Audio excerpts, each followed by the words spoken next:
আসসালামু আলাইকুম প্রিয় শিক্ষার্থীরা, আশা করি তোমরা সবাই ভালো আছো। আমার অনলাইন ক্লাসের কর্মধারায় সমাসের ধারাবাহিক আলোচনায় আজকে আমরা যেটা শিখব সেটি হচ্ছে দ্বিগু সমাস। দেখি দ্বিগু সমাস কত সহজে আমরা আয়ত্ত করতে পারি। দ্বিগু সমাস চেনার জন্য তিনটি শব্দ মনে রাখা লাগবে। যদি তিনটি শব্দ মনে রাখতে পারি তাহলে দ্বিগু সমাস চেনা একেবারেই সহজ হয়ে যাবে। কিভাবে সেটি সেটি দেখাই।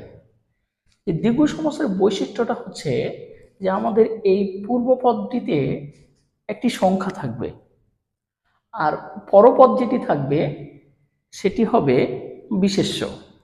যদি পূর্বপদের সংখ্যা এবং পরপদে বিশেষ্য থাকে তাহলে সেটি দ্বিগু সমাস হবে। এটি চেনার আরেকটি পদ্ধতি আছে, সেটি ব্যাস বাক্য দেখেও আমরা দ্বিগু সমাস নির্ণয় করতে পারি। কিভাবে? এটিকে আমরা পূর্বপদ ধরলাম, পূর্বপদটি হচ্ছে চো, পরপদটি হচ্ছে রাস্তা। এখানে আমরা একটা শব্দ দেখতে পাচ্ছি যে শব্দটির নাম হচ্ছে সমাহার। তাহলে পূর্বপদে যদি সংখ্যা, পরপদে যদি বিশেষ্য, আর এখানে যদি সমাহার দ্বারা যুক্ত হয় তাহলে সেটি দ্বিগু সমাস হবে। এখানে আমরা দেখছি চৌরাস্তা। চৌরাস্তা শব্দটির ব্যাসবাক্য হচ্ছে চৌরাস্তার সমাহার। তাহলে এখানে আমরা যেটা দেখছি সেটা হচ্ছে চৌ।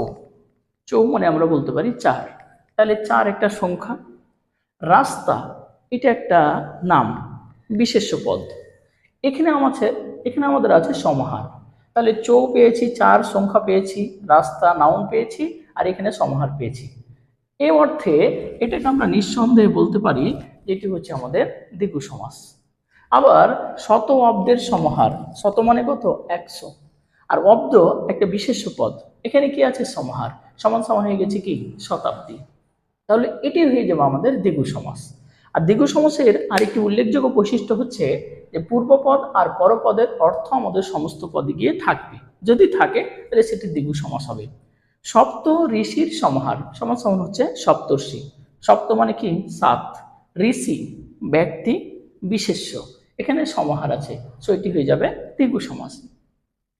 ত্রিমোহনীর সমাহার, ত্রিমোহনী, ত্রি একটা সংখ্যা, মোহনী একটা নাউন বিশেষ্য, এখানে সমাহার আছে, দ্বিগু সমাস হয়ে যাবে। নবরত্নের সমাহার, নব মানে কি? 9, রত্ন একটা বিশেষ্য পদ, একটা নাউন, এখানে আমাদের সমাহার, তাহলে এটি হয়ে যাবে আমাদের দ্বিগু সমাস। পঞ্চভূতের সমাহার, 5 ভূতের সমাহার, তাহলে পঞ্চ মানে কি? একটি সংখ্যা, 5 ভূত বিশেষ্য পদ, সমাহার, সমান সমান কি? পঞ্চভূত।